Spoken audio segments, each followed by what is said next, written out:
Namo tassa bhagavato arahato sama sambuddhassa. Namo tassa bhagavato arahato sama sambuddhassa. Namo tassa bhagavato arahato sama sambuddhassa.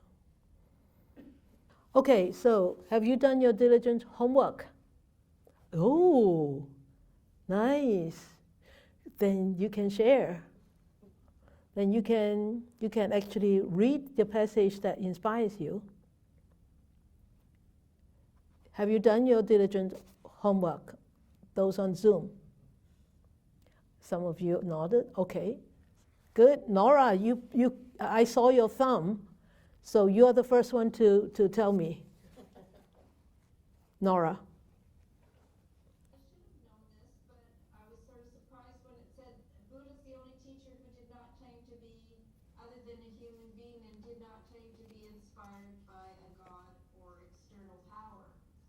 Mm. And that's quite different from everything else, all the other religions, in that it just means that we can all do it. Yeah. So and we yeah. all have that potential. So right. I love that it's so unique and different and human. Yeah. Yeah. So yeah. Nora. Yeah. Actually, I've got two other ones. I like the fact that it says there's no sin, only ignorance and false views. So You'll have to tell us which page. Oh. I can memorize all this. Even though I always ask you to memorize things, I can't memorize all these 16 pages. I remember there's it is somewhere there. Okay, page 1 talks about Yeah. the fact of Right. The human thing, right. Yeah. And then the no sin was on page 3. It said, there's no sin, there's only ignorance and false views. Oh yeah, no sin. Yeah, right, yeah. Ignorance and false view, yep. And the other one that, I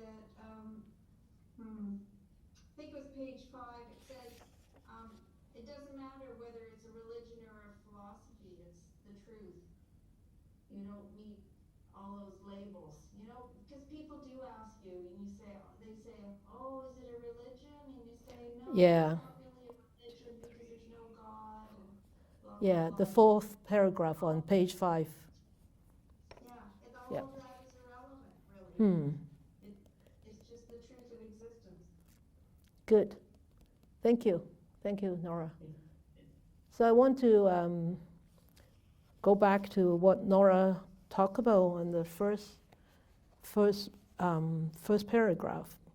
He said, among the foundations of religions, the Buddha, if we are permitted to call him the founder of a religion in the popular sense of the term, I don't think we should actually call him a founder at all. He wasn't a founder. He was a discoverer. So, and was the only teacher who did not claim to be other than a human being, pure and simple.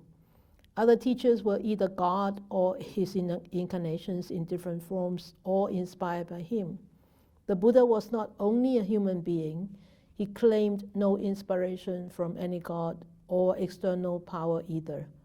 He attributed all his realization, attainments, and achievements to human endeavor and human intelligence. A man, and only a man, can become a Buddha. So, of course, he said here a man represents a human being, and every man has within himself the potentiality of becoming a Buddha if he so wills it and endeavors. So, we all have this potential. That's why the Buddha said we all have the Buddha nature in us.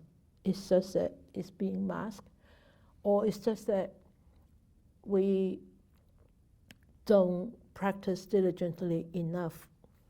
That means we don't have a strong will, and we don't practice it diligently.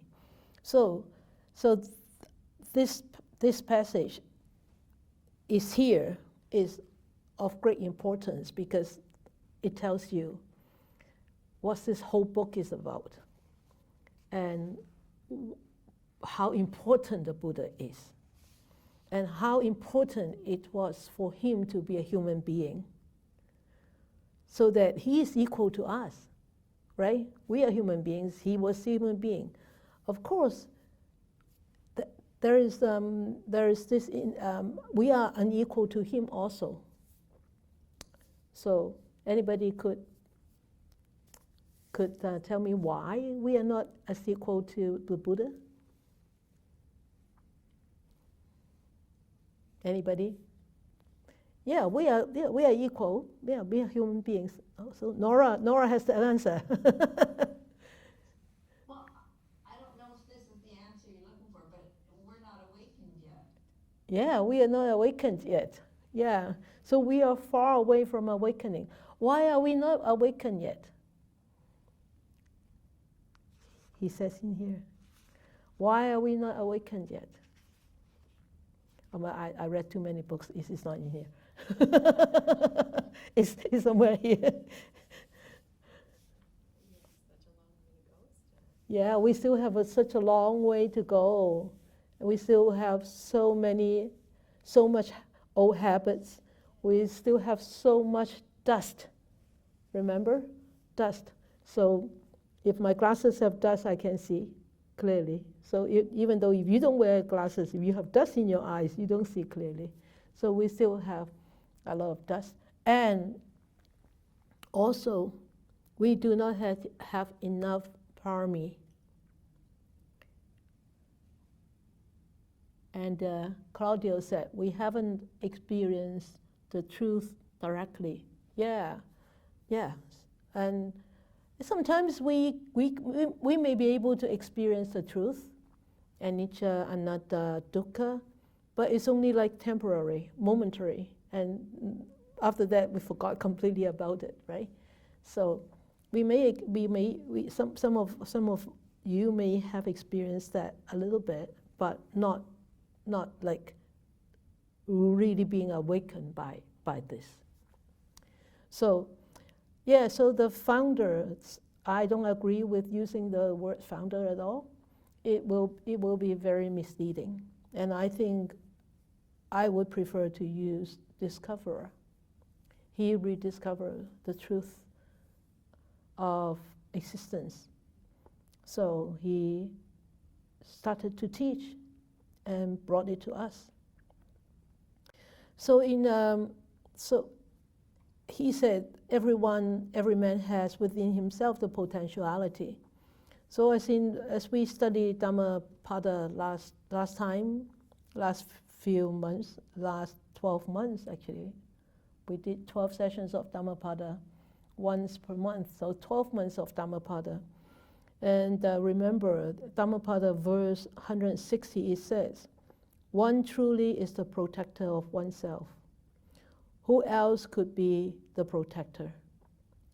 With oneself fully controlled, one gains a mastery that is hard to gain.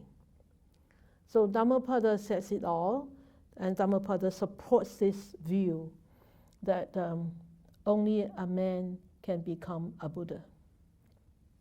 So one is one's own refuge. Who else could be the refuge, right? So, okay, next one. Anybody wants to share? You know what? That's why I don't call it. I'm teaching I'm teaching the what the Buddha taught. They put it wrong. They didn't use my version. They used their version. So they said, Sifu is teaching life. This book. I said exploring the book. So it's very different. So you need to do the work.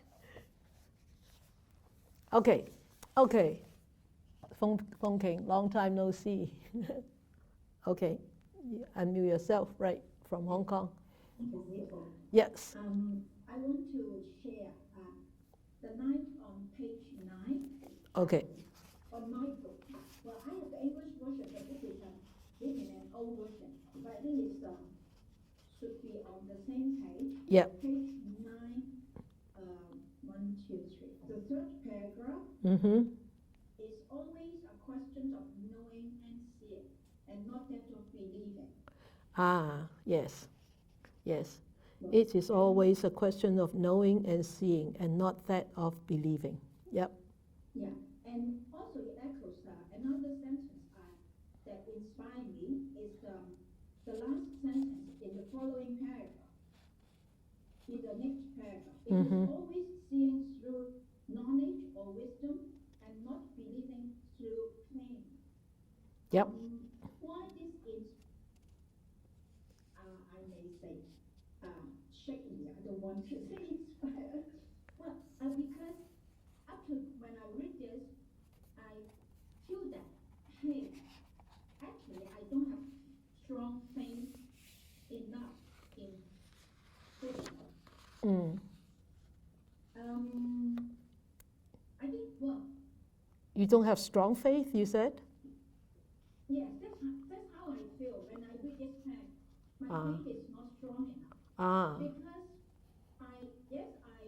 I took some courses. Yeah. I read the Buddha Sutra. Yeah. I learned. Okay. Mm. But then back to the first question, sentence I read, it's about knowing and seeing. Yeah. Well, it is that I know quite a lot, and I believe what the Buddha said. Yeah. Seems. Yeah. All the way up to the moment I read this paragraph, I thought somehow I knew it. Oh yes, that's the way. I won. But I don't think I can see it. Okay. I I know what you mean. Yeah. Yeah. A lot of us are still on that. Yeah. I know it in a very superficial way. Mm-hmm. And I think, well, actually, most of the time I'm still using my brain. Your thought. Yeah. I still haven't practiced strong enough to tame my mind to let Buddhist teaching really penetrate into my mind. Into your life. Yeah, into my life. So I'm still attached to I still can't let go of a lot of our attachments. Yep. All those. That's why you have faith. You don't see. I actually Yeah. didn't see. Right. I'm not even on the path of seeing. So, Yeah. Well, don't bash yourself up too much. I think you do see a little bit. Otherwise, you won't come on Tuesday night, right? You do see a little bit, but after seeing, can you actually put it into your life? How to live your life? How to integrate? How to put it into your life and change this life around? Change the way you look at things. Change the way you deal with things and deal with people. That's the whole thing. So yes, this is also come and see, but not to come and believe. So these two paragraphs are very, very strong paragraphs, because he said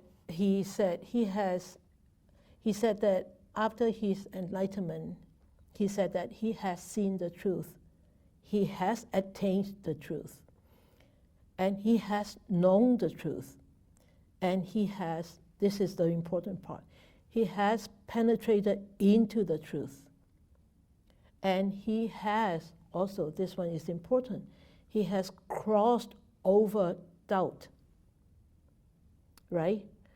And he is without wavering. We do waver. We waver a lot, and we doubt. Sometimes things don't work out. Sometimes life is not sweet, and some say, why? Why does it happen to me? Why do I have to go through so much pain? why is that person so negative towards me? Why can't I live longer? Why can't I have a healthier body? Etc. etc. And at that time when we ask that question, that word why, that means our faith is wavering. Our experience is not strong enough to support our views and our ways to deal with life is not strong enough. So that's why he is the wisdom, he is the Buddha, and we are not, right? So yes, this is on page 9. Actually, the whole page 9 is talking about, and after that is talking about faith too. And there is a very famous sutta. I don't have a PowerPoint today. I don't use a PowerPoint today because I really want you to actually cross-references with a lot of books, a lot of teachings. Yeah, even though I can put it up on the PowerPoint too. But I think it's nice that you can flip over the book and you know it yourself, and you can read it. So you know this book, right? In the Buddha's words. I taught this also many years ago, in the Buddha's words. And this is a really wonderful book also. So in here, with this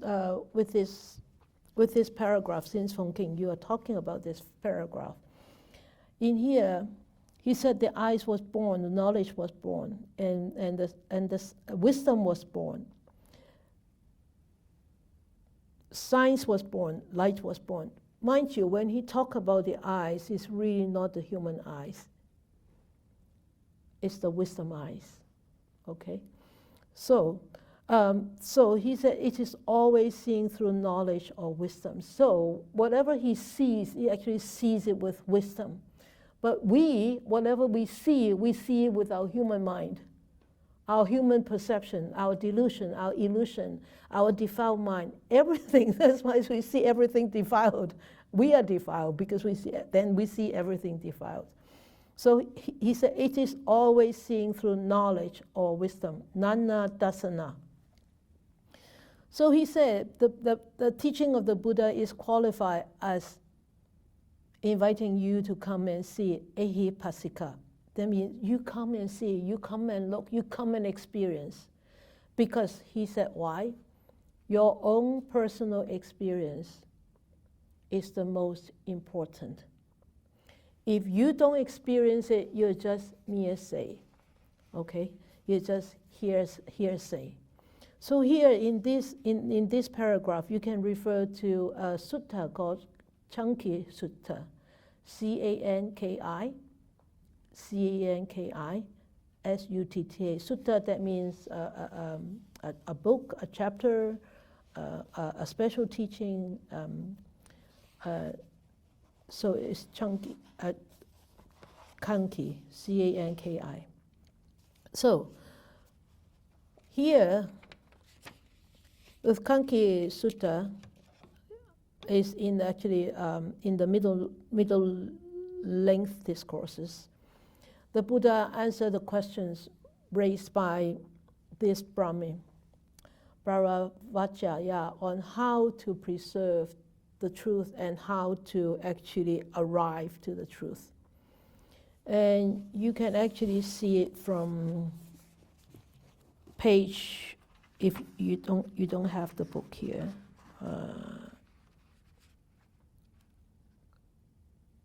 99 of what in the Buddha's words, 99. Okay, so it starts from 96, but he said when you wanted to arrive at the truth, you have to start from faith. You have to start from faith. If you do not have faith, you would not go and explore, right? So at least that is the first thing you need to do is start from faith. And then, after starting from faith, then you go and visit and pay respects like you folks tonight. You come on to Zoom. You come in person. So you come and visit, and you pay respect. Why do you need to pay respect?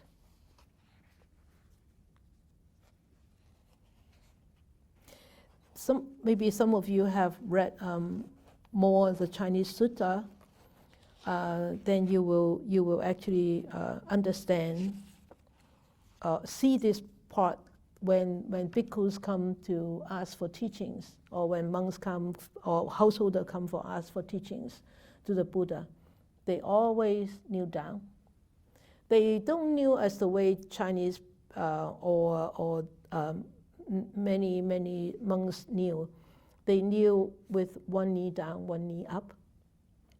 In the old days, okay?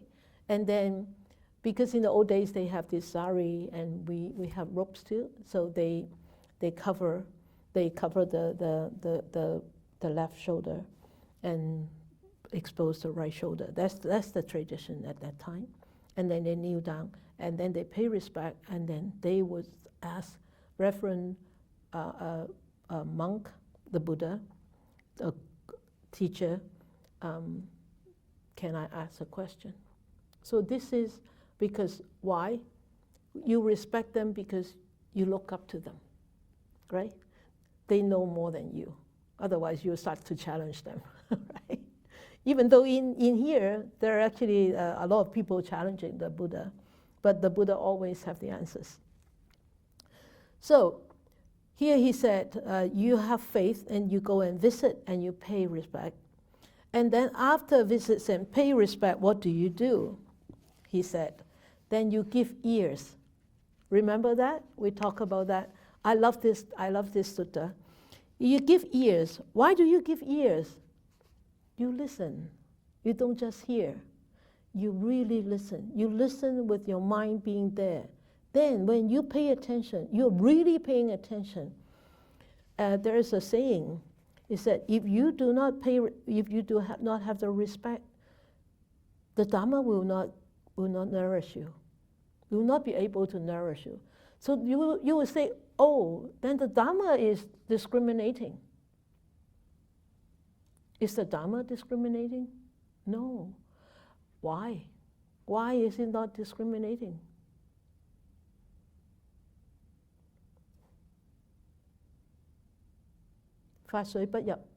Why? Why the Dhamma rain doesn't come in to nourish you? Why?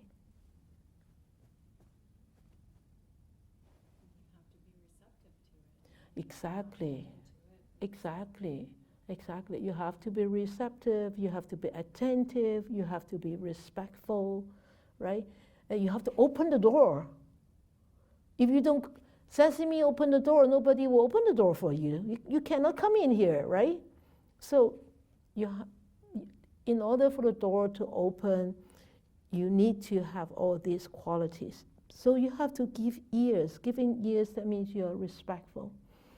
You're opened. I want to listen to your teachings.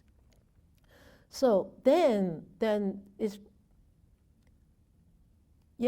arrogance, right? Self-pride, right? And then when the Dhamma is being taught, you will hear. You can hear. Then after hearing the Dhamma, what is the I'm glad that you remember now. Memorize, right? Memorize, and then with that memorizing, you're able to start to investigate, start to examine, start to dissect the meanings of the Dhamma that you have learned or you have listened. You don't just take it in. You need to dissect, understand, analyze, and see. Well, after this, we go on to another sutta. Why do we need to dissect? Why do we need to analyze? Why do we need to contemplate? Why? So, and then he will examine and dissect these meanings. Then, after this, that person will gain a reflective acceptance of those teachings because he reflected upon himself. He contemplated. So after reflection, he said, oh yes, this is the teaching. I understand now, I agree to that. And in my experience, I do experience that teaching in my daily life, right? When the Buddha said, oh, anicca, right? Impermanence. He said, impermanence. Do I experience impermanence in my life? Of course, otherwise our hair won't grow, won't become white, right? Won't become silver, or won't lose, won't get bald, right? So that we experience impermanence. Oh, yes. Then I'm very receptive. Then that knowledge stays with you. Okay? So when that knowledge stays with you, as we go back to Feng King, just now she said, it seems that, yes, I have the faith, but I haven't seen it. I don't see the path yet. Why we don't see the path yet? Because we are not zealous. We think that we still have plenty of time. As I always say, you think that it's not imminent. So we don't need to be diligent. I still have plenty of time. I'm still young, especially for the young ones. I'm still young. All the old ones think that you're invincible, you won't die. Oh, my death won't come so soon. I still have plenty of time so that I can study tomorrow. I can study next week. I can study next year. I can come back later on, sister. She will always be here. I'm sorry, I won't be. I won't be always here, right? So he becomes diligent. And he applies his wills. A lot of times we are not diligent. Why? Because our will is not strong enough. Our will is weak. But our will in other things are very strong, right? Right? So strong. Yeah, going to movies, going to cinemas, going hiking, and going this and going that. That will is very strong, especially making money. Right? If people are still working, making money, chasing after fame, very strong will. But coming to practice, too weak. No, I don't have time. I have time, but I don't have enough time. Okay, let me come back to it later on when I have time. Yes? Yeah, regarding you saying will, I was just thinking, personally, just the last little while, maybe this past half a year, I've the intention. I really get the intention now, like the intention to do something, and the will.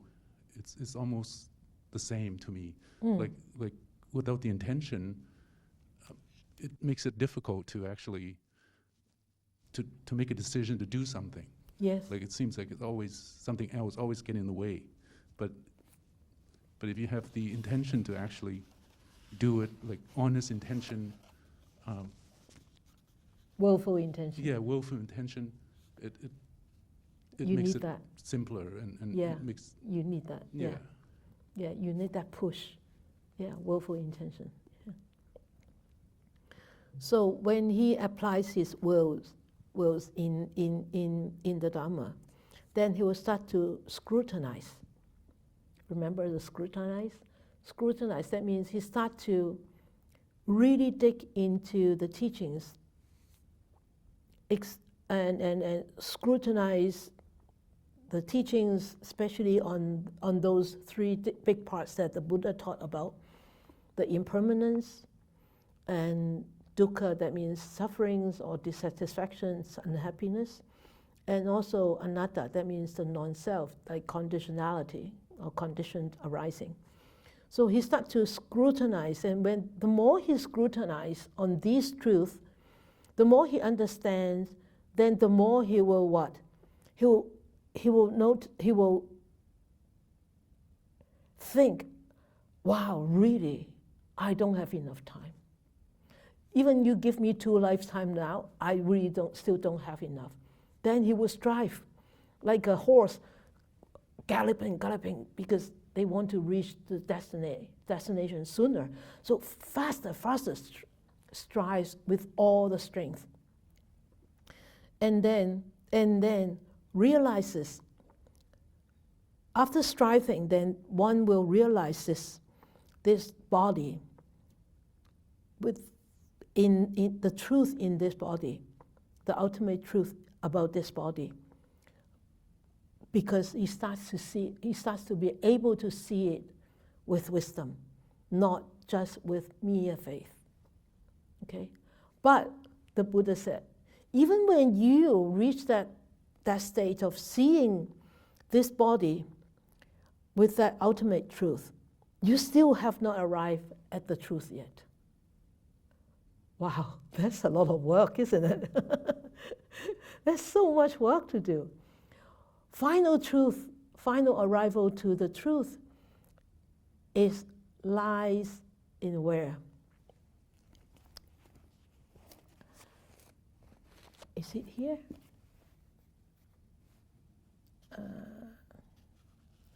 It was seeing.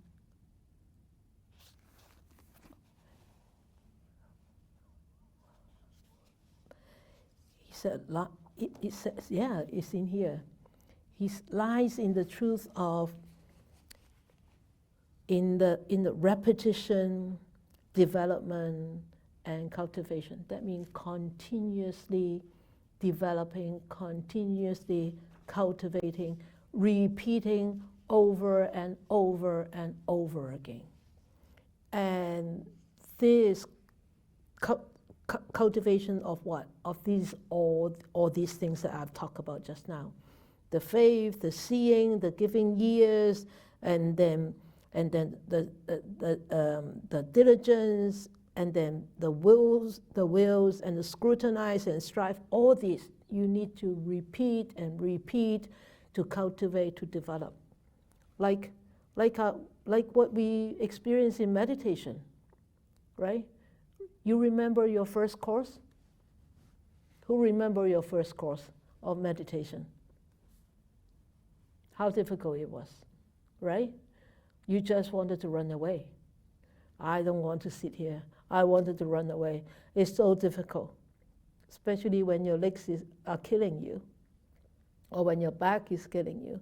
You just wanted to run away. Or some of my students would start to curse me during the meditation. Oh, darn sister.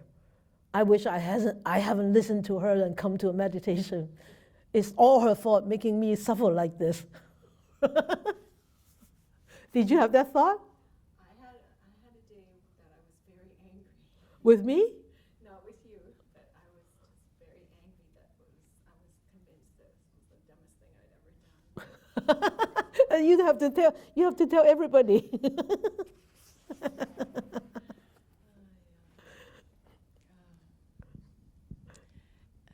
Sifu, hello everyone. Yes, I had a day, I forget which day it was, on my first 10 day, where I got very, very angry. And I just thought it was the dumbest thing I had ever done, and nobody was going to make me do this ever again. And I was going to do it to the 10 days, but that was it. Yeah, but you have been here almost 10 years now. That's right, yeah. So. Yeah, you see? Talk about change, repetition, development, and cultivation. And now you cannot do without meditation even in one day, right? You cannot, you have to do it. You will do it because it becomes part of your life now. A way of how you live your life, right? So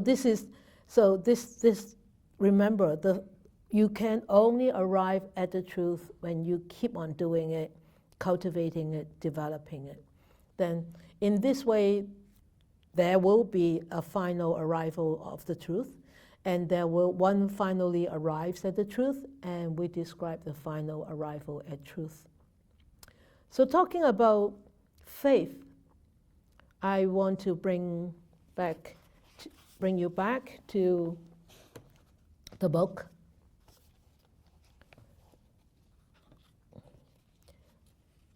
You know, for this class, we will be jumping here and there all the time. But I think it's more interesting. It will be more interacting, and because the books you can read it, right? So I think more discussion will be way much more interesting. So I want you to go back to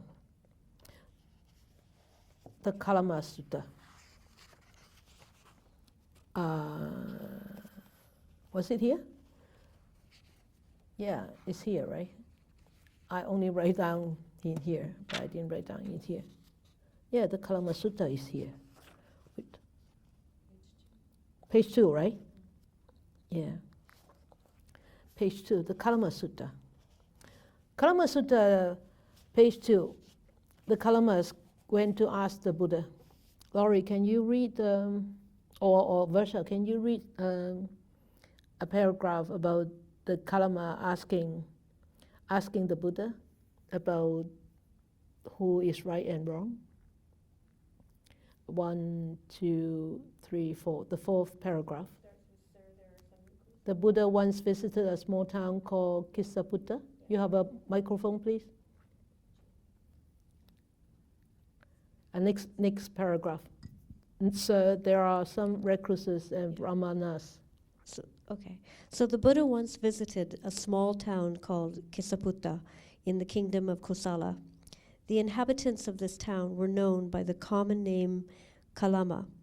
When they heard that the Buddha was in their town, the Kalamas paid him a visit and told him, Sir, there are some recluses and brahmanas who visit Kesaputta.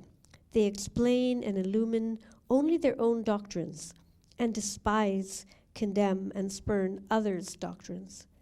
Then come other recluses and brahmanas, and they too, in their turn, explain and illumine only their doctrines and despise and condemn and spurn others' doctrines. But for us, sir, we have always doubt and perplexity as to who among these venerable recluses and brahmanas spoke the truth and who spoke falsehood. Thank you. Thank you. So, Kalamas, many of you have heard of this sutta already. So this is the reason why the Buddha actually talked about why there is a Kalama Sutta, because the Buddha taught to the Kalamas. That's why it's called the Kalama Sutta. Okay, so who wants to read the next paragraph? Anybody wants to read the next paragraph? Yes, Kalamas, it is proper that you have doubt, that you have perplexity. Anybody wants to read this next paragraph? Here. Laurie. You guys are lucky that I don't know your name. Yes, Maybe the lady in orange t-shirt. I'm just kidding. All right. Yes, Kalamas, it is proper that you have doubt, that you have perplexity, for a doubt has arisen in a matter which is doubtful. Now, look you, Kalamas, do not be led by reports or tradition or hearsay. Be not led by the authority of religious texts, nor by mere logic or inference, nor by considering appearances, nor by the delight of speculative opinions, nor by seeming possibilities, nor by the idea, this is our teacher. But, O Kalamas, when you know for yourselves that certain things are unwholesome and wrong and bad, then give them up. And when you know for yourselves that certain things are wholesome and good, then accept them and follow them. Great. Thank you. You all heard it, right? You heard it. This is a very beautiful teaching. It gives us some ground on how we actually scrutinize whether we should follow this teaching or not. So with these outlines that the Buddha gave us, it actually teaches us that we can follow we can actually check the teachings with all these what do you call them? what do you call them? What points? Whatever. Okay, so there are, it's called 10. There are total in 10 here, the paragraph you read. So 10 points here. So the first point is, mind you, the paragraph in here is a little bit different from the paragraph in the Buddha's words, which was edited and introduced by Bhikkhu Bodhi. Possibly because Walpola was using the very old edition of the Majjhima Nikaya or the Samyutta Nikaya, the discourses. He may be using the very old Colombo edition by Pariyatti.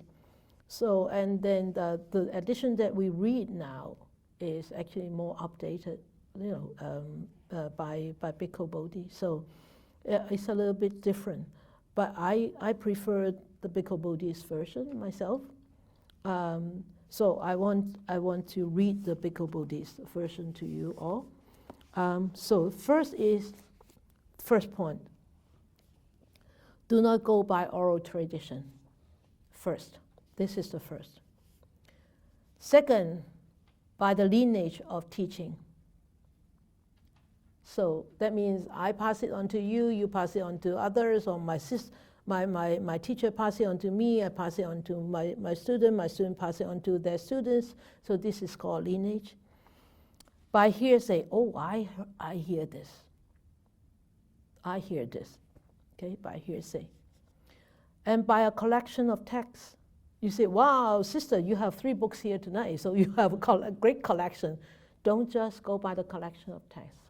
So you have to refer back to Chanki Sutta. Remember? The faith, the scrutinize, the studying and analyzing. By logic and by inferential reasoning. And these two actually are very, very common thought processes of us, right? Very common. We always say, hey, this doesn't sound logical, or this sounds logical, then I will accept it. Or inferential reasoning, I think this, I cut this out and I look at it and it looks very, very reasonable. Like some of the conspiracy theories, right? So he said, by logic is the 5th one, and inferential reasoning is the 6th one. And then the 7th one is by reasoned cogitation, after really deep contemplation. Why? Then you will ask your question, then I cannot trust my mind? It's not that you cannot trust your mind. You can trust your mind only when your mind is wise. But a lot of times our mind is very, very arrogant, very tricky, and very egoistic. Any of those traits would really influence our views and even our thoughts, right? So even these reasoned cogitation, you cannot just trust, okay? By the acceptance of a view after pondering it. So this is the 8th one. And of course, the pondering is a little bit more superficial than the reasoned cogitation. And then the 9th one is by the seeming competence of a speaker. So, some speakers can draw like thousands of audience. And you say, wow, they're so good, and you follow. Don't just follow, remember, don't just follow. You need to see. You need to see, and you need to experience, okay? Or because you think, that's the last one, the aesthetic is our teacher, or the monk is our teacher. Okay, so here he says, yeah, this is our teacher. Okay, so the ninth one he said, nor by seeming possibilities. So here the ninth one is by seeming competence of a speaker. It's almost the same. So this is the different translation. So cross-reference with them and see which one actually echoes with you more. I prefer this translation in the Buddha's words, so that's why I use it tonight here. So he said, because why? He said, because when you know for yourselves these things, and he said, if you just follow these and you say, oh, I will go by oral tradition, and you ended up in a blind faith. But if you don't, then you will start to see, you start to view, oh, these things are unwholesome, or these behaviors are unwholesome. These things are blamable. Who blame? Blame by whom? Blame by the wise one, not blame by the unwise one. Okay? So blame by the wise one. These things are censored by the wise, not censored by the unwise. So when somebody say, oh, you shouldn't do this, and then you see them doing it, and then you say, oh, they asked me not to do this, but they are doing it just themselves. Are you going to follow? Or are you not going to follow? So you need to be wise here, okay? Wise here, not here, here. So he said, these things, if undertaken and practiced, lead to harm and suffering. This is actually very important. Why would it be censored? Why would it be blamed by the wise? Because these things, if they are undertaken and practiced, they will lead to harm and suffering. Not just for oneself, but the harm and suffering could spread to others. And then at that time, if you know that this will cause harm and suffering, then what should you do? You should abandon them. You see, the Buddha is actually so wise. He gives us step by step. It's just that we don't scrutinize enough. We don't investigate enough. And we are not receptive enough. So we look at things, it's all like a lump of flour, like a ball of flour. You cannot make anything, right? But when you start to give it the right amount of water, you start to give it the right amount of kneading and cutting out, letting it rise and all, whatnot, you get beautiful cookies and muffins, right? Same with Dhamma, you need to do this. And the Buddha has given us many, many instructions on how to actually follow the path. Okay, so the Kalama Sutta, and with the Kalama Sutta, he comes again. Okay, you say, the Buddha has given us this. So, why do we need to trust the Buddha? Why do we need to trust him? He is our teacher. Why do we need to trust him? What is there any reference point that we can actually check whether he's a good teacher or not? Have you ever thought of checking the Buddha out? Have you ever thought of checking the Buddha out? Or you just believe him? Have you? Well, I have been asked in the past the question, if you could time travel. If you could time travel. I've been asked that question, Sifu. If you could time travel, what would you do? And I always think, oh, I'd travel back and I'd be there where the Buddha was, and I could see for myself. Ah, right. You Yeah. can see for yourself. Yeah, wonderful. Yeah. But you see, we are not there anymore. But from the teachings, we could see, we could derive from the teachings what kind of person the Buddha was.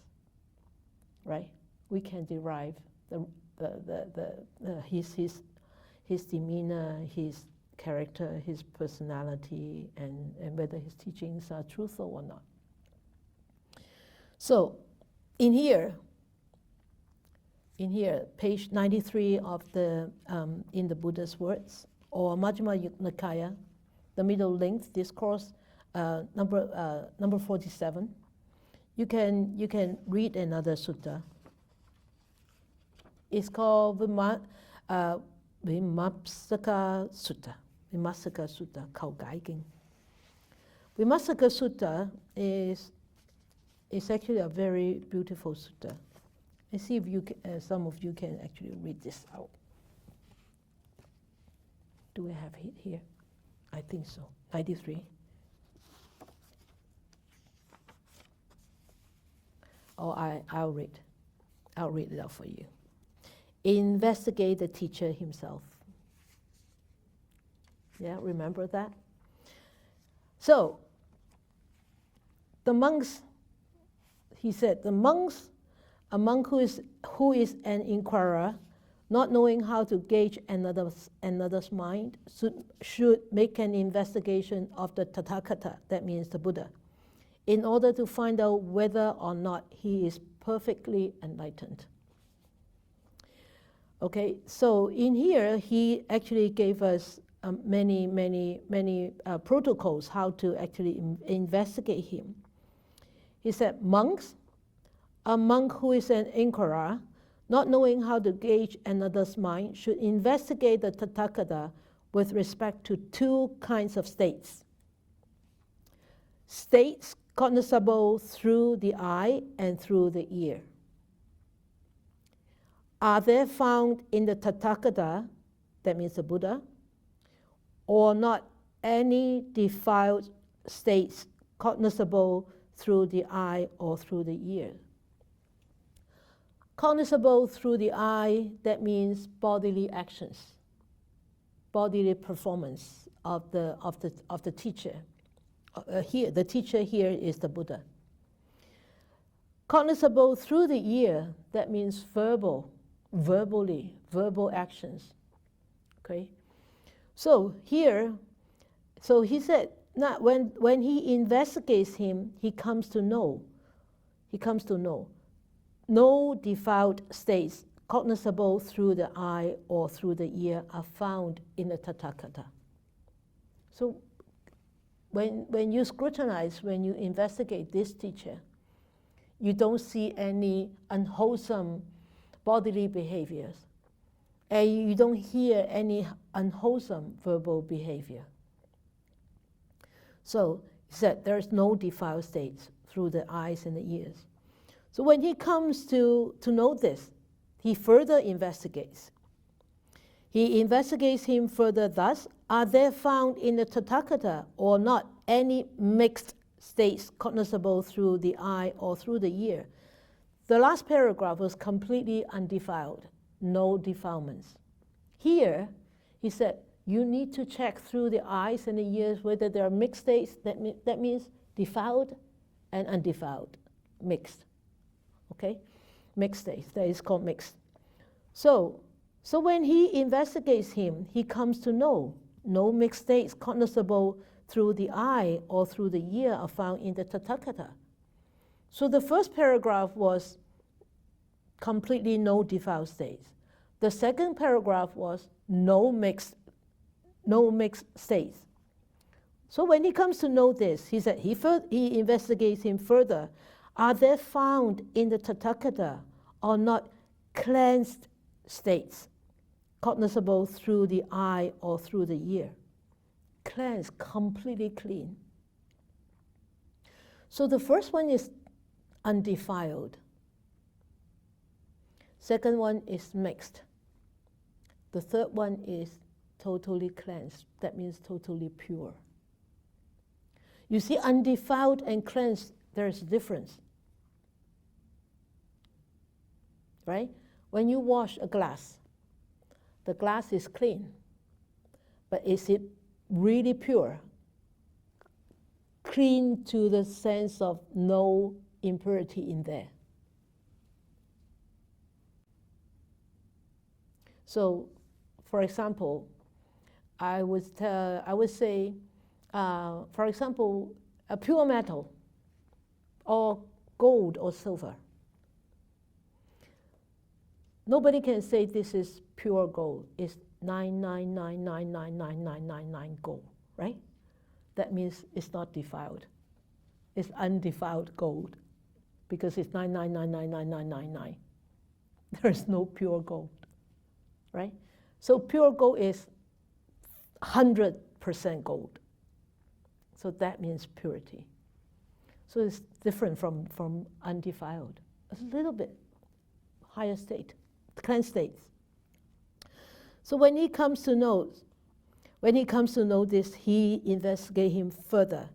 Has this Venerable One attained this wholesome state over a long time, or did he just attain it recently? Why do you think it's important like this? Why? Why do you need to check the Buddha whether he's just attained this for a long time, or he just attained it recently? It's the test of time. It's the test of time. Test of time. The endurance. The endurance, okay? Versus that is a test of time, the endurance. Anybody else? Anybody else over Zoom? Anybody else here?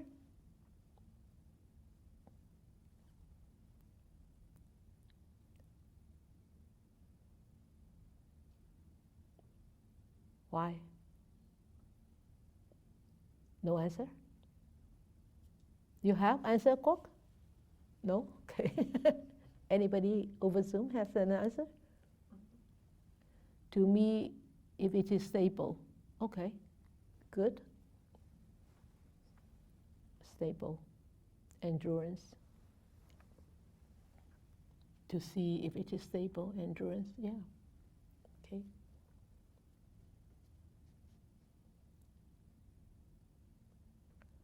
Okay, all right. So, if one has attained this wholesome state just recently, that means there is a possibility this wholesome state will disappear. But as you say, endurance, it will not last. But if he has actually attained it long time ago, over a long period of time, that means is really very strong. The strength of this undefiled or cleansed state is very, very strong. Okay, there's no doubt about that. All right, okay, and then it comes to, he said, he investigates him further. Has this Venerable One acquired renown and attained fame so that the dangers are found in him? You understand this? When he comes to know this, he investigates him further. Thus, has this Venerable One acquired renown and attained fame so that the dangers connected with renown and fame are found in him? The dangers of connecting to renown and fame.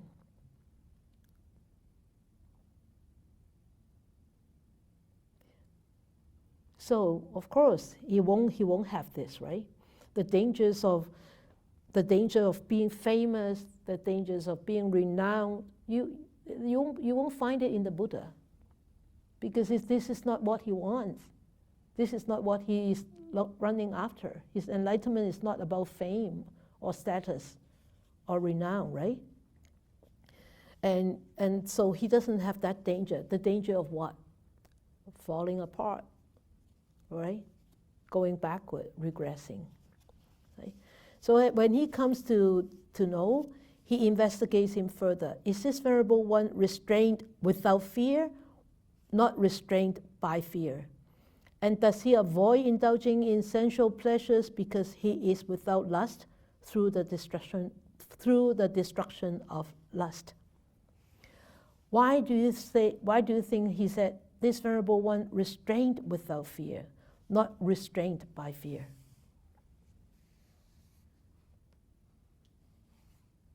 You really need to think when you study the Dhamma. Otherwise, they are just words to you. He's not restrained by fear. I'm scared, so I won't do it. So a lot of kids are like that. I'm scared I'll be beaten up by my dad tonight. I won't do it, right? No. He is restrained without fear. Actually, he doesn't need to restrain himself, right? So because of all these, you investigate the teacher, you investigate the Tathagata, the Buddha, and also you can use this as points to investigate your teacher too. And also, at the last he said, the Venerable One does not despise anyone. He never despised anybody. He always asks his students, if they come from another teacher, you have to respect your teacher, your previous teacher. Your teacher has taught you a lot of things. You have to respect them.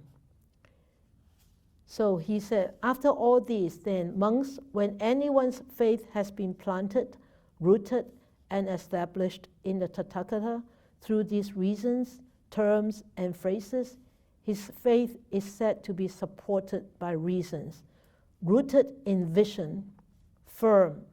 It is invincible by any ascetic or Brahmin or Deva or Mara or Brahma or by anyone in the world.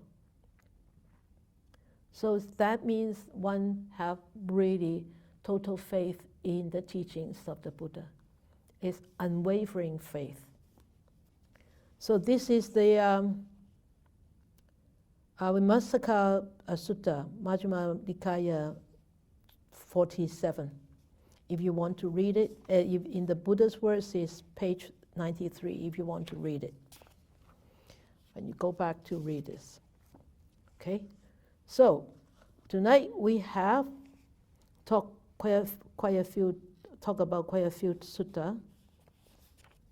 And this first chapter is an introduction for the next one, for the next chapter. I still have quite a bit to talk, maybe next time on this, but it won't harm you if you go on reading for the next chapter and see if you have any inspiration from the next chapter. The next chapter is fairly long. I would like you to read from page 16 until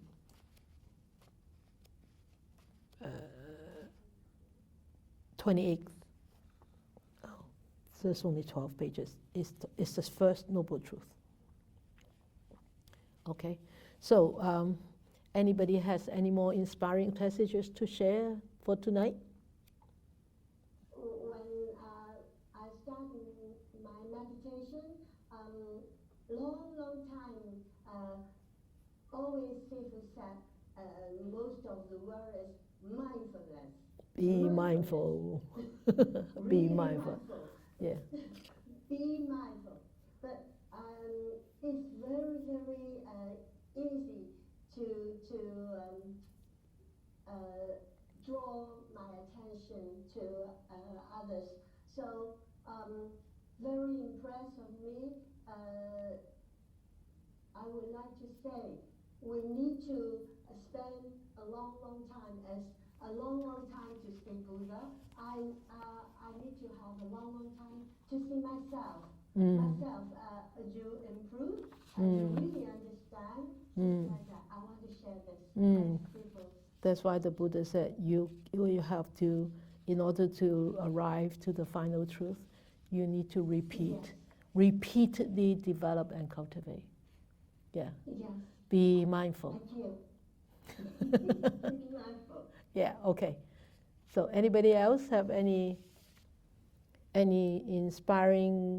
inspiration from this first chapter to share with us? Hi, Ernie. Okay. Hi. As was said before, I resonated with the part that says the root of all evil is ignorance and false views. Yes.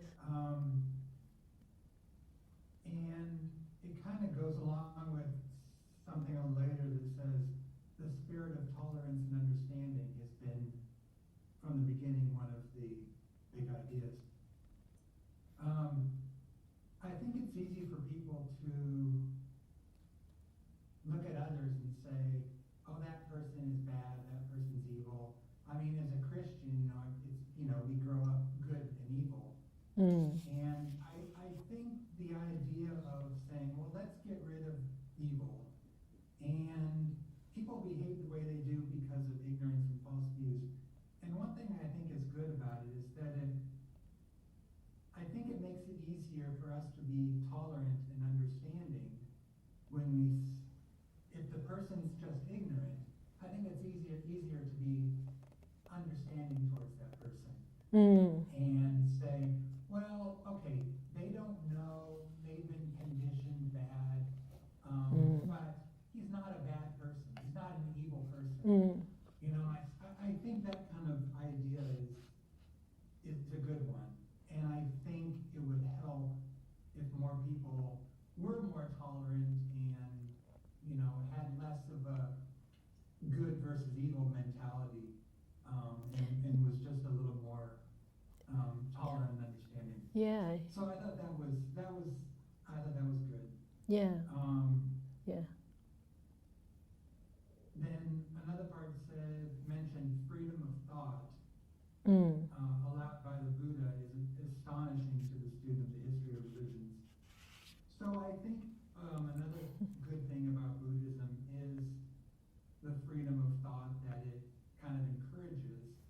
And in my mind, I mean, I'm I don't know much about Buddhism, but in my mind, I like that it's less about here's what you're supposed to believe, but I feel like it's more like here's good stuff. You try it out in your life and see if it works well with you. Yeah. And study it and give it a good try. And I think a lot of the ideas of Buddhism really make sense to me. But it encourages you to Experience. make it a part of your life and see how it really changes you. Yep. And helps you rather than just blind faith. So Yep. those are a couple things that I see. Good. Very good. Thank you for sharing, Ernie.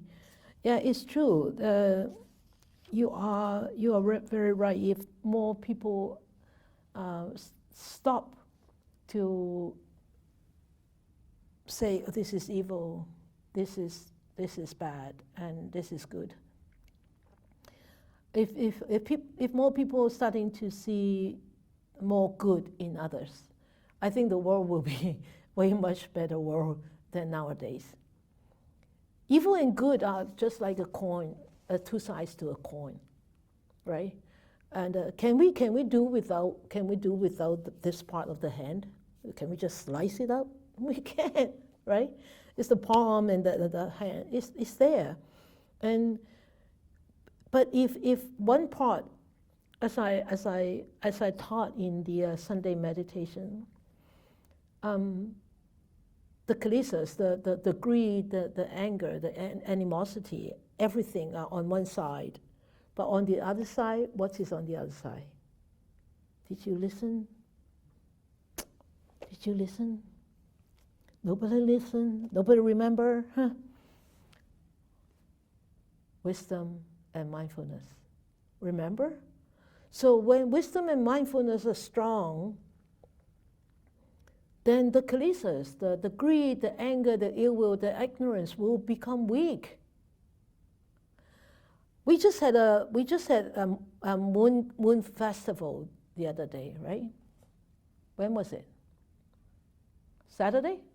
Friday, yeah. So there was this beautiful full moon here in the courtyard. So we have the first celebration in the new temple courtyard. So it's full moon. And I share with everybody, I said, you know what? Darkness and brightness are always there together. They're always there. But only when you have brightness, then darkness, so you think that darkness is gone? No, darkness is still there. So when the moon rises, you think that darkness in the sky is gone? No, it's just because there is brightness. So the darkness doesn't seem to have that much of a place there, but it's still there. So if we start to see the strength of people, the goodness of people, we will easily forgive and forget. And we will easily to be so considerate. And that's why the Buddha said, you come and see, you come, but don't just come and believe. Ehipassiko. And he said, with the right wisdom, he sees it as it is. When you start to see people, you say, oh, well, he's such a grouchy person, or he's such a rough person because he doesn't have that good karma from the past to not to be a grouchy person. He just doesn't have that kind of conditions that make him not a grouchy person. So we start to see, oh, that ignorance brings him to this grouchiness. This is the way he is. Yatta Buddha. Yatta Buddham. That means the way it is. He is like this. But that doesn't mean he is always like this. There is a possibility that he will change for the better or for worse. Nobody would know. So it depends on his own karma, right? So yes, the Buddha's teachings are wonderful teachings because it allows you to pick and choose. Okay, you like this sutta? Go ahead, take it.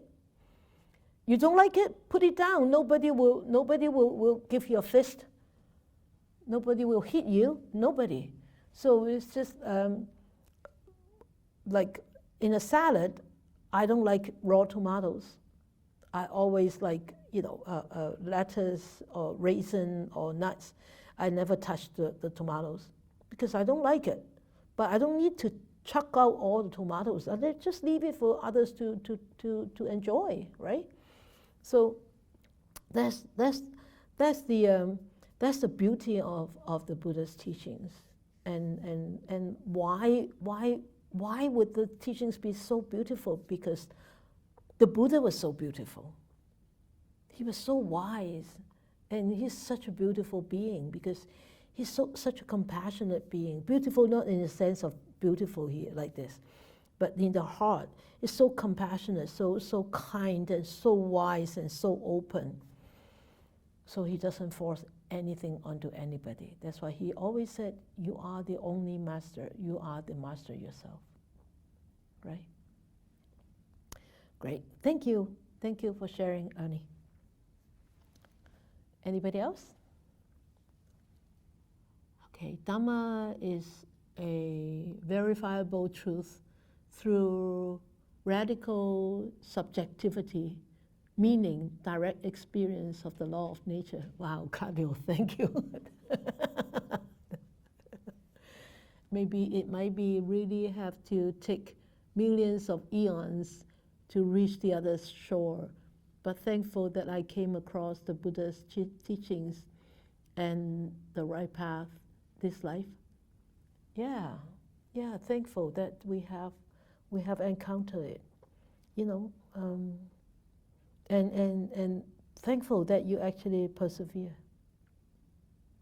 a lot of people cannot persevere because they think sometimes it's boring, or sometimes it's too much work, right? Too much work, really too much work. I can't. This is not right. I shouldn't do this. I'm not diligent enough.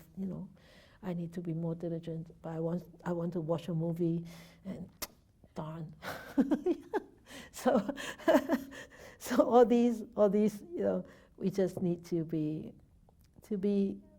on the middle path. Catherine from San Francisco. Sure, Catherine, come on. Oh, good evening, people. Hi. Hi. I just want to read out the last paragraph. Actually, it's Sure. The last one. Page. The Buddha said, Yeah. Last paragraph. On page what? Page 10, last paragraph. Oh, page 10. Okay. Go ahead. To be attached to one thing, to a certain view, and to look down upon other things as inferior, this the wise man called a fitter. Yeah. So, I guess the Buddha talked about no attachment. Mm-hmm. Even he also said that even this will is so pure and so clear, if you cling to it, if you ponder it, if you treasure it. Where am I? It's on page 11, paragraph 2. Then you do not understand that the teaching is similar to a raft. To the raft, yeah. Which is for crossover and not for getting hold of it. Yep. So he's talking about Buddhism, and we are just using it as a raft, just to cross over to a safely place and not hold on, not holding on. Exactly. So I like it because, Yeah. It reminds me that no attachment. Yeah. You see, that's why I said the Buddha is so wise. He said, even the teachings, you need to let go. You need to let go because it's just a raft. It's just a raft for you to cross over. After you have crossed over, you have to let go. You don't carry the raft on your shoulders and tire yourself out, right? You need to let go. So the teachings carry us to a safe place, to peace, to happiness, to tranquility, and eventually, hopefully, to the total liberation of sufferings. And then we have to let go. I remember during one retreat, I think it was in Toronto, there was a very highly achieved student in the mundane world came to ask me a question. He said, you taught us how to watch our breath and how to use the breath to tame ourselves. So do we eventually let go of the breath? I said, yes. Eventually you need to let go of the breath. But until you get to that state, you need the breath. You still need the breath to actually tame and train this mind. But eventually you don't need the breath anymore.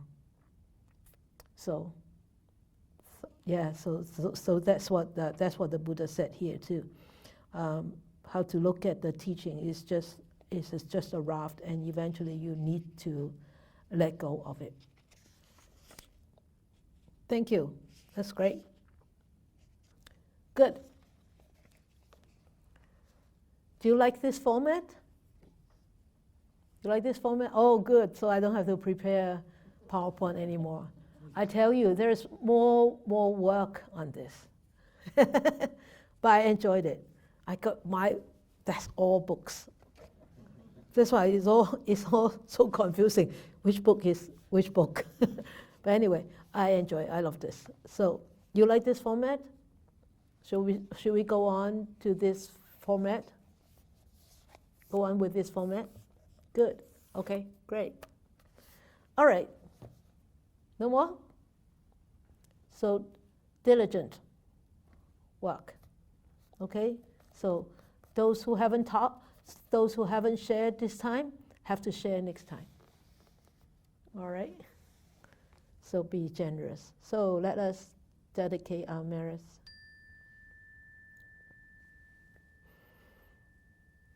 May we share all our merits that we have gathered tonight with all beings. All beings, may they be happy, may they be peaceful. May we wish more and more people will encounter the wise words of the Buddha, study them, understand them, use them, integrate them into their lives, and help themselves to liberate from all the entanglements, all the sufferings, and be truly and ultimately free and happy.